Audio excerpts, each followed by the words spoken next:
The state reimburses law enforcement agencies that logged thousands of hours at the Capitol during the protests. Hello, everyone. Thank you for joining us tonight. I'm Julie Lund. It's been more than 6 months since the state capitol filled up with protesters angry about the budget repair bill. Nearly 200 law enforcement agencies pitched in to help with security at a cost of more than $8 million. Well, the state has covered about $7.4 million of that at this point. As Julia Fellow shows us, the city of Madison's money, though, still pending. That's right. $755,000 is the last amount being audited by the Budget Committee. Nearly all of it is the city of Madison's. I can't say enough good things about law enforcement. Their performance was outstanding. I've never seen this many agencies come together and work so well and so cooperative together to provide a positive resolution. The question remains if the overtime costs from hundreds of agencies would be paid for. The legislature's Budget Committee approved pay for 7 state and 199 local agencies' overtime costs. The city of Milwaukee, for example, would prove to be compensated nearly $146,000. The highest city amount was Madison, $735,000. I mean, we got thousands of hours in there, thousands of hours, and those officers did good work. Mayor Paul Suckland says the city of Madison's money is still under review because their involvement was more complex. Madison police were responsible for protecting everything around the Capitol, and it wasn't just law enforcement, but fire and bus services that also needed compensated. We did all the traffic controls that were necessary, and you know, obviously with 100,000 people there on need days, we needed law enforcement outside of the Capitol grounds. With the city already trying to fill a nearly $6 million budget gap for next year, the money is needed. I don't want to think about it. I mean, we've had enough problems already to take another $700,000. It would just be devastating. The review process will last for the next 14 days. Mayor Solon says he's confident the city will receive the money. Yes, it did take longer than expected. We were hoping resolution by July 1st. As long as we get compensated within this budget period. Leaders at the mayor's office says the money under review is only about $20,000 that's still left for review. If you'd like to take a look at the amount of compensation each city received, we have a link up at our website, fox47.com. All right. Thanks, Julia. FBI agents this morning searched the home of a state government official. It happened at the home of 52-year-old Cynthia Archer, who lives at 502 Dunning Street on Madison's east side. Archer stepped down as Deputy Secretary of the State Department of Administration less than a month ago and took a lesser-paying job at the Department of Children and Family Services. The FBI won't say what they were looking for when they searched her home. Lines stretched out the door at a job fair in Madison today. Hundreds lined up at the Dane County Job Center this morning. 840 people turned out looking for employment. Some waited for an hour or more to meet with some of the 30 prospective employers. I did not expect, I called yesterday and they're like, oh yeah, you should come early, especially if you don't have resumes or anything like that. And I'm like, well, I've been here before, I've done unemployment a couple of times, and I showed up 10, I didn't even get inside for 45 minutes. When they've got someone with maybe a little less experience, they can pay a lower rate. So that's kind of the frustration that I'm running into right now. I don't even need full-time. I would be grateful for part-time. So it's been slow going.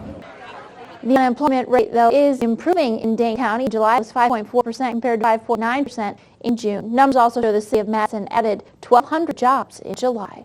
Emergency responders evacuated half a town today when a co-op plant started on fire. It happened in the Sheboygan County village of Adel. The co-op on Mill Street started fire around 3 this morning, which led to a string of explosions. People were allowed back in their homes by 7 a.m. A firefighter suffered a broken ankle and was treated at the hospital. Officials don't know what started the fire, but destroyed about a third of the facility. A Minnesota forest fire still contaminating the air in southeastern Wisconsin. Officials made a rare move to raise the air quality index to red today in Waukesha, Milwaukee, Racine, and Kenosha counties. That's due to elevated levels of fine particles in the air. The air quality index is orange in Dodge County, which means still unhealthy for sensitive groups. A lightning strike ignited the northeastern Minnesota blaze August 18th. Its smoke has drifted as far as Milwaukee, Green Bay, and Chicago. The blaze has swallowed roughly 100,000 acres of the Boundary Waters Canoe Area Wilderness. This makes it one of the largest fires on record in Minnesota, and buildings have burned and no injury there reported. Time now for a first check on our forecast. Temperatures dropping here, isn't that right, Ryan? They're dropping pretty fast, too, Julie. Good evening to you. Here is the frost advisory that we have talked about overnight tonight, and I would expect another one of the frost advisories to be issued for tomorrow night. Maybe not the exact same area. Central and western areas tonight in southwest Wisconsin, Dane and Green from over to Columbia and Marquette counties west. The frost advisory until 8 a.m. in the morning tomorrow night. I think it's going to be central and eastern areas, maybe out it in the southwest. Why tonight is there not a frost advisory out here? I think it keeps northwest wind up a little bit And it's not calm. It's tough that frost to form. Likewise, tomorrow night, I think a light south wind in southwestern Wisconsin, whereas the rest of us will have it pretty calm. 10-15 seconds started on the cloudy sky side, but as we went through the day, increased the sunshine. It was a fine afternoon. If you didn't mind, temperatures about 15 degrees below normal. Right now, pretty clear. Temperatures are dropping fairly quickly. 44, 45, and 46. 35 for a low tonight, Julie. We're talking frost. We do have a warm-up on the way. I'll tell you when in just a bit. All right, sounds good. Thank you, Brian. The Badgers head to Soldier Field this weekend to take on Northern Illinois, and if you're not making the road trip, you won't be able to see the game on TV. ESPN is only showing the game online, ESPN3, because Northern Illinois is the home team. The Mid-America Conference is in control. They have a contract with ESPN. The Badgers basically have no say. A couple weeks ago, we contacted the Big Ten Conference to see if there was any way to get the game on locally or anything in the state, and we were told that no, the Big Ten didn't have any rights to the game because, again, it's a MAC conference game. The owners of State Street Brats and Mondos, though, plan to stream the game on Saturday. At home, you can hook your computer up to your TV and watch it that way, if you know how to do that. The Packers had 5 days off following their opening against Saints, but back to work today. Jamie Hirsch has the injury to report in tonight's Packers West.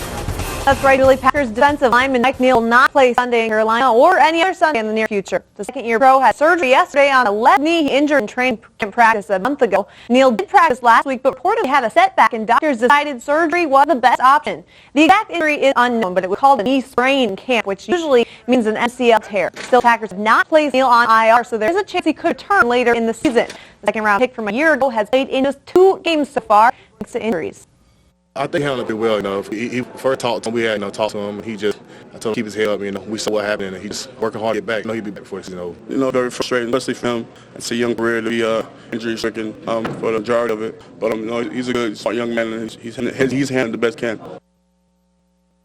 Well, coming up later in sports, we'll have some good news about Packers. We'll tell you why Aaron Rodgers is feeling pretty good heading into this week's